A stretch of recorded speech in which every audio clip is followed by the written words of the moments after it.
the offensive in Donbas was continuing apace, and rather than throwing more force at that, Ukraine mounted an attack into Kursk. I happen to believe that it was a masterstroke.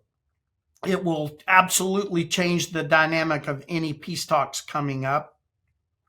And I think that's why Mr. Putin is throwing everything, including the trash can and the kitchen sink, at Kursk to try to rectify that before any peace talks. So that's just my opinion. I'm just another person with an opinion. I think that this gambit, this approach, will affect future negotiations. Hello and welcome to Frontline for Times Radio. I'm James Hansen, and today we're talking about the latest on the war in Ukraine, and we're delighted to be joined by General Philip Breedlove, a highly decorated four-star general who served for 39 years. He was commander of US European Command, as well as Supreme Allied Commander Europe of NATO Allied Command Operations. General Breedlove, it's always a pleasure. Welcome back to Frontline. It's good to be back. Now, first of all, we can't ignore the fact that we're recording this less than a week until Donald Trump's second inauguration as president. I suppose the million-dollar question at the moment is how the Trump administration will approach the war in Ukraine. A lot of people have seized on his previous comments that he can deliver some kind of peace agreement. He once famously said, in a day. I think most people agree that's not realistic. But do you think it is realistic that the Trump administration will be able to produce some kind of ceasefire agreement in its first few months? Well, I think we all hope so, as long as that ceasefire agreement is favorable to both parties. If the ceasefire agreement amounts to a capitulation to Russian demands, then no one wants that. But if we can get to something that is equitable and sets Ukraine on a path into the future that is sustainable, yes, we all want that. And I just have to interject as well, that in the business of international security affairs, we listen to some of the old dead guys and what they say, the Clausewitz, Sun Tzu, Jomini, and they essentially say in their three different languages in different ways that the enemy gets a vote. And so no matter what we on the Western side of the equation intend or what the U.S. president intends, Mr. Putin gets a vote. And so far, he's been pretty adamant. We were told that he and President Trump talked some weeks ago, and President Trump told him not to accelerate or expand this war. Within the week after that conversation, Russia introduced North Korean troops into Kursk, and Russia launched 3 of the largest missile and rocket attacks of the entire war, 3 nights in a row there. And so Mr. Putin has made it pretty clear that he is in charge of Russia and no one else. And I think that he is going to be tough to deal with as this moves forward. I suppose that is one of the big questions. What will Putin demand? And is his current position just a negotiating tactic, or will he be prepared to compromise? Because Russian presidential aide Nikolai Patrushev gave an interview to the Russian media only yesterday in which he said the Kremlin remains committed to achieving the original goals of its full-scale invasion, specifically dissolution of the current government of Ukraine, demilitarization of Ukraine, and a permanent ban on Ukraine ever joining NATO. Now, it seems to me that is a non-starter if you're Volodymyr Zelensky. Do you think that is just a negotiating tactic, or do you think Putin actually genuinely would be prepared to compromise on one of or all of those? Well, I think Mr. Putin must have read Mr. Trump's book. If you read or have paid attention to The Art of the Deal, in chapter 6, Mr. Trump talks all the time about set an incredibly high bar at the beginning of any negotiation so that you can negotiate back from it and be seen as a good and faithful negotiator. And that's a paraphrase that probably wouldn't wash for scholars, but for the casual reader, that's essentially what Mr. Trump says. Clearly, Mr. Putin is setting the bar at an impossible place now. He is setting the bar saying the only thing I will accept is complete capitulation, meeting all of my demands, and then we'll talk. And so that should not wash with the West. I would also say that one of the arguments I've heard out there is that, well, maybe we should give Mr. Putin everything in order to get a cessation in hostilities. What most military commentators will tell you is Russia needs a cessation in hostilities worse than anybody. Their army is beaten up. Think about this.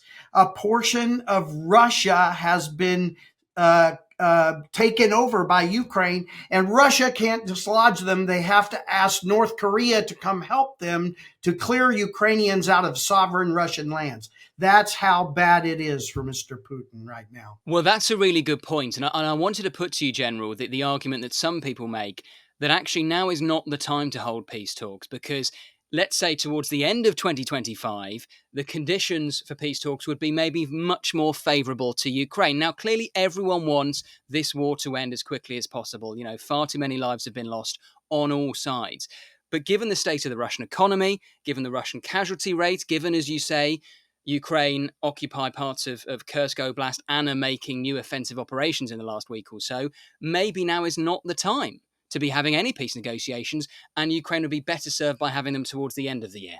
Well, I understand all that reasoning. I get it. And there is some good thinking there, but also Ukraine is hurting for manpower. Maybe not as badly as Russia right now, but Ukraine is hurting for manpower. They're standing alone. Russia has multiple nations, Chechens, North Koreans, all of these people fighting for them, and they're still hurting for manpower. And so both sides are in a tough spot. So I don't want to disagree with what you suggested, but I'm just saying that there's two sides to this coin, and the same dynamic is hurting Ukraine. And in fact, some of the international community are screaming for Ukraine to change who and at what age they bring people into their military in order to increase the size of the drawing base for their military. And for reasons we all understand, Mr. Zelensky is opposed to that. So, yeah, this coin has got both two sides to it, and they both are facing some of those problems. But I would tell you that we should not look at a cessation of hostilities as winning something from the Russians. The Russians desperately need for this war to stop. Their military has been beaten up. They're worn out. They're thin at the leadership positions. They are still losing at a rate that is unthinkable to us in the West on this front line. And now the North Koreans are joining us in those joining Russia in those horrendous losses. So there are dynamics here that have to be recognized. And I'm going to say it now for the third time, because I hope somebody actually understands what I'm saying. Capitulation to Russia to get a cessation in hostilities would be an enormous mistake. Russia has to have concessions in any peace talks in the future. And in your view, General, what concessions that are realistic would you like to see from Russia? Well, Russia doesn't get to dictate the NATO aspirations of Ukraine. Ukraine is a sovereign nation. Ukraine will make its own decisions about aspirations for NATO. You know, this has been a pattern with Russia. You know, they scream about NATO encroaching on Russia. May I just tell you, having sat in 3 years of the meetings about increasing the number from 28, NATO is not out there clawing to bring nations into NATO. In fact, most of the time nations get a big hand. And years, if not decades, go by before they can get in. The Baltic nations fought hard to get into NATO, and many opposed it for a long time. And the latest accessions, with the exception of Finland and Sweden, which were nearly immediate, the latest accessions of former Russian controlled nations, they were all screaming to get into NATO. And so this is a dynamic that the future will hold. But the point I want to make is there are lots of things that I do not believe the West should consider. And one of them is allowing Russia to control the sovereign decisions of Ukraine. So do you think, therefore, that something like a guarantee that Ukraine can either join NATO in the next few years or is on a path to membership of NATO, something around that is going to be a prerequisite of any agreement? May I just sort of rephrase what you said? Acknowledging a promise we've already made to Ukraine. Hasn't the West already told Ukraine it will become a member of NATO? It has. It has. And I suppose you need to see some more concrete detail as to what is the time frame for that happening. But you can understand from a Ukrainian perspective why they would be very rightly skeptical of that, because we've been here before. Everyone remembers the Budapest Memorandum, and we've seen security guarantees that have been made to Ukraine that the West has failed to meet. So Ukraine will need some detail on this. You just stole my next talking point. I mean, we have exactly been here before, and I'm not being accusatory here. The US and UK do have a special relationship.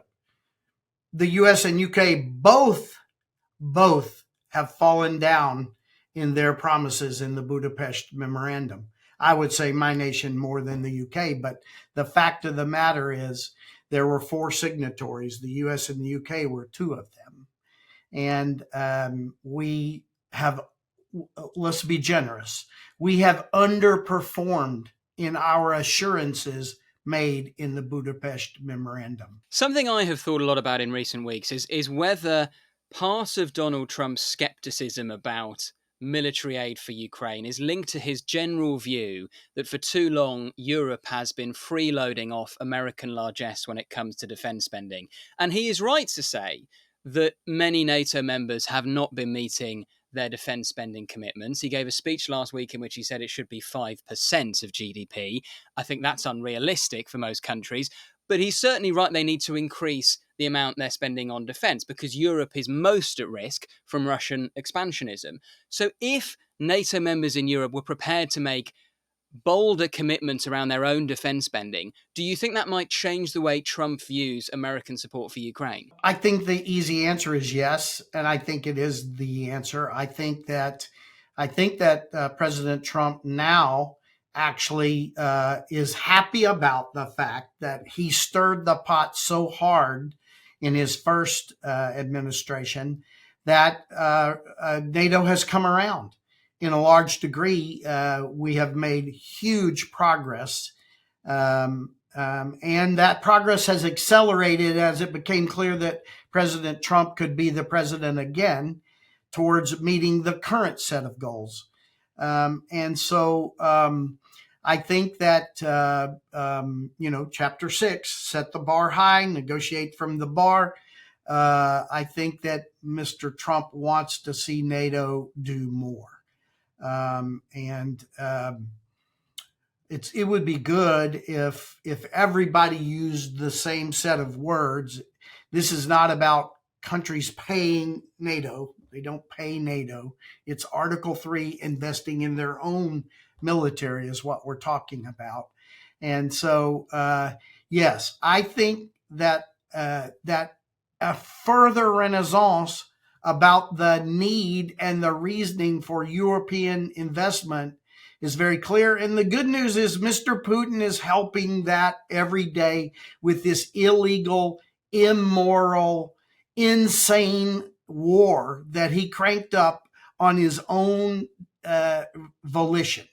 I think that is helping NATO to see what's going on. How delicate a position do you think Vladimir Putin is in ahead of any potential peace talks? Because on the one hand, if he doesn't make enough concessions, we've heard from, for example, General Kellogg that the US may be prepared to ramp up military aid for Ukraine. And as you've described, General, Russia, with its casualty rate and its supply issues, can't necessarily afford for this war to drag on much longer. So there's a risk there. But equally, if he is seen to give in to too many demands from Ukraine and the West, is there not a political risk for him at home? He will be seen to have failed on his objectives, which he's been very clear about. So how delicate a position do you think he's in? Well, the answer to about 3 of those questions is yes. And the final answer is he is in a delicate position because he has to come out of this showing something for the investments that he's made. And remember that the Russian people still don't know the casualty rates of Ukraine. Mothers are still being told their sons are coming home, and they are not. And so if you remember the moms in Moscow sort of approach during the last first part of this 10-year plus long war, if you remember that, he faced a lot of tough time, and he's tried to engineer this war to first take men from the far eastern parts of Russia, east of the Urals, and then in the rural, not urban areas of the western part of Russia. He's desperately trying to avoid those centers where, when they start realizing the horrific losses of this war, his problem will get harder. He needs a victory before that begins to hit, because people are not going to accept what has actually happened and what Russia is covering up inside its own narrative inside its country. We hope you're enjoying today's episode of Frontline. Don't forget, you can also now listen to Frontline in podcast form. Just search for The World in 10 from wherever you get your podcasts, where you can also hear daily analysis of the biggest stories relating to war and defence. And we'll put a link to The World in 10 in the description below. Do you think if this is still a hot war in 6 months' time, it is inevitable that Putin will have to look again at mobilization? A famous American philosopher called Yogi Berra said the problem about predictions are you have to know the future. I'm not going to go there. I think that let's just leave it at this. His problems are going to get worse and worse and worse. And he's going to have to do something to raise more manpower. Currently, it looks like he's going to sort of, quote unquote, buy or pay for North Koreans to come over and fight his fight. The leader in the north of Korea is he likes to be able to buy or sell and make money. And so we'll see how that works out. But how long can Putin get away with just using North Korean troops to bolster his own forces? Because presumably that is a finite supply. How long can that last? Well, I think they've got a lot of forces. And I think the big deal is, how does Putin pay for it?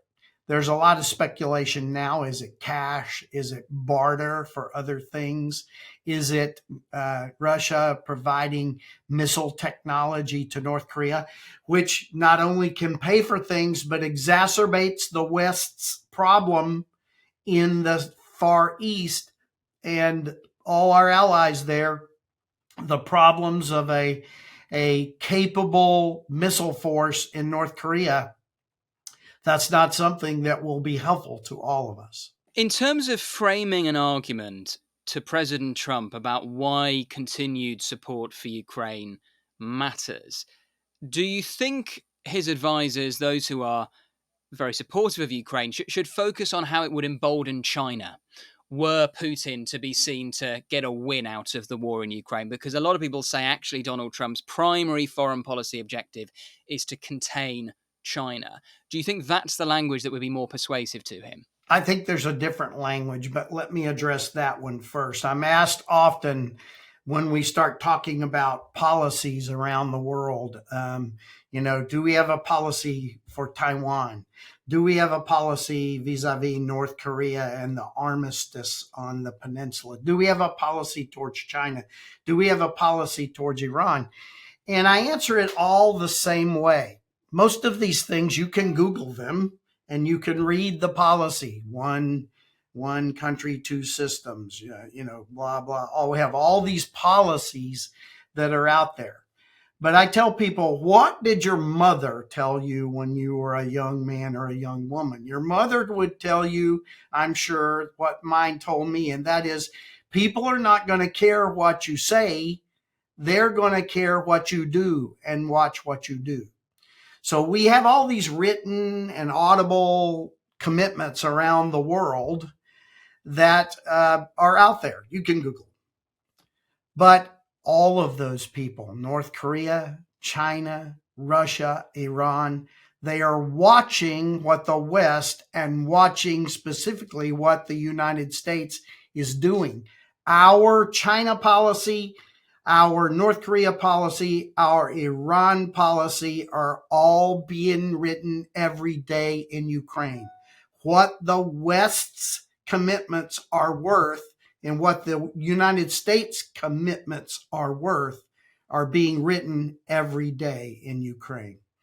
So I think Mom's advice plays out even at the geostrategic level in a demonstrative way. And you said that there's a different language maybe that you might use to convince Trump of the need. I think it's clear that President Trump is very keen to get economies better aligned in the world. Certainly the United States economy. We are dependent on some people out there that because we are dependent on them, past administrations have been beholden to them and deterred by them.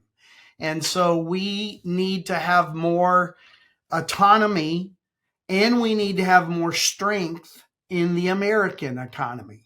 And I don't say that at the cost to, say, for instance, the UK or others. I think that the West needs to be more cognizant of how they deal with each other because they all have to deal with these other less cooperative economies.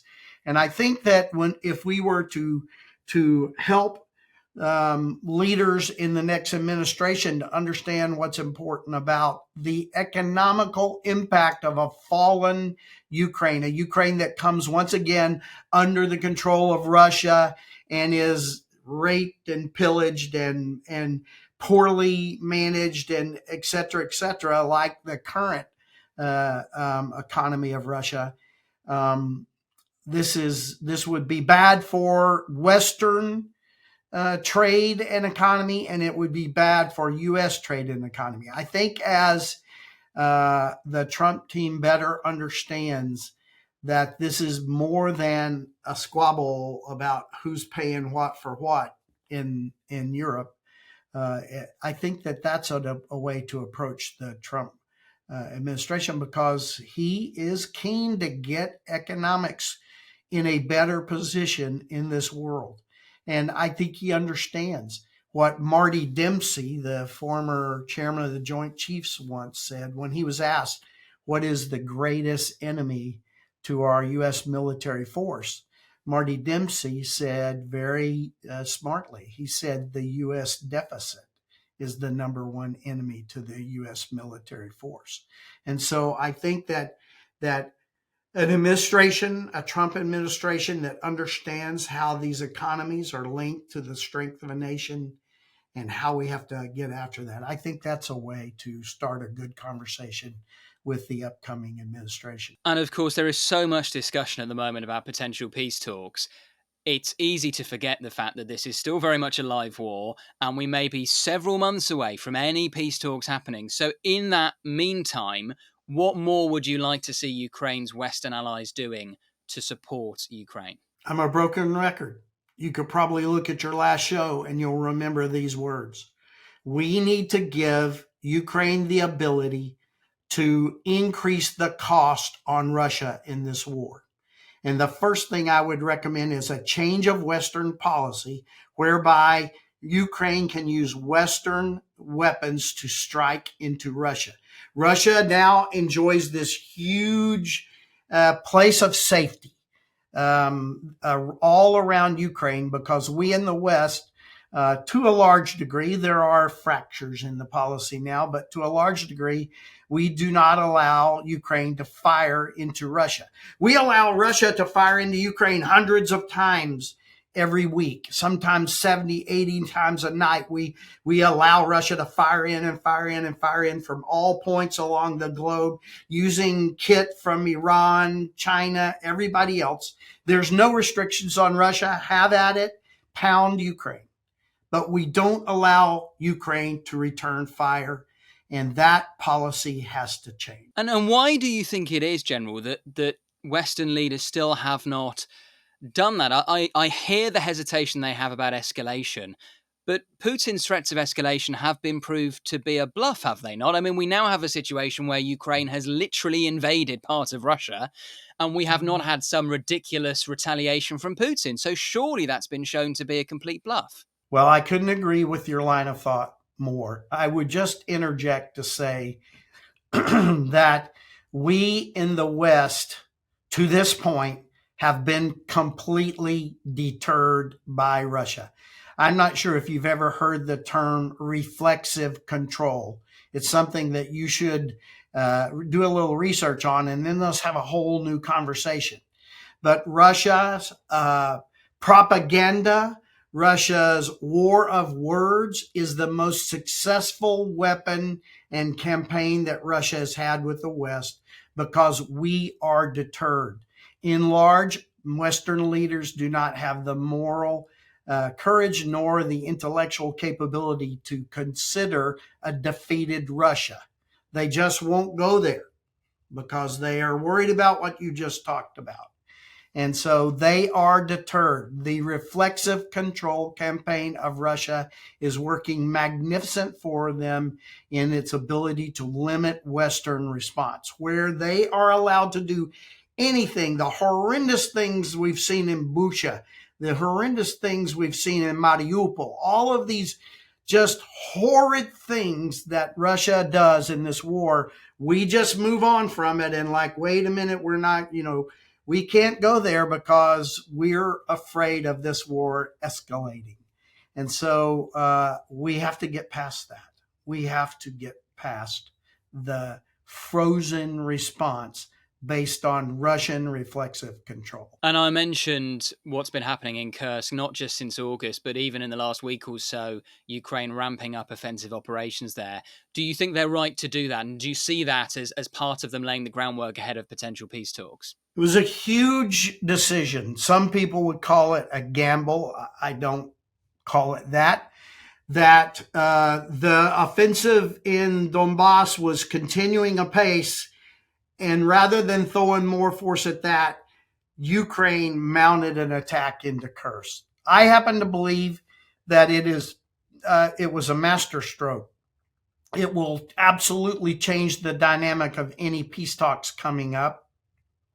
And I think that's why Mr. Putin is throwing everything, including the trash can and the kitchen sink, at Kursk to try to rectify that before any peace talks. So that's just my opinion. I'm just another person with an opinion. I think that this gambit, this approach, will affect future negotiations.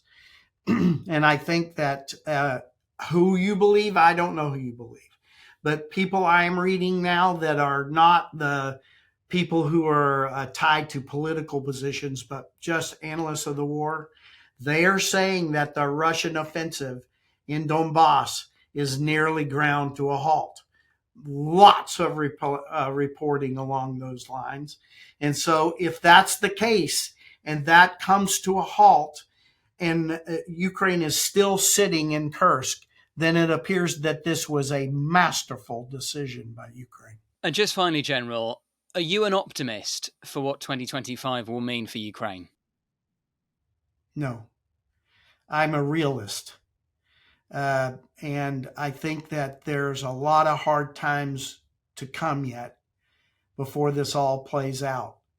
And I fear the most that people at the negotiating table set conditions that will leave a crippled Ukraine in their path. I said it before, a cessation of hostilities is not a win for the West. Russia desperately needs a cessation in hostilities.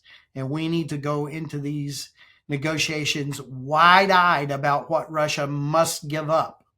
If we ask Ukraine to give up land, Russia has to give up land.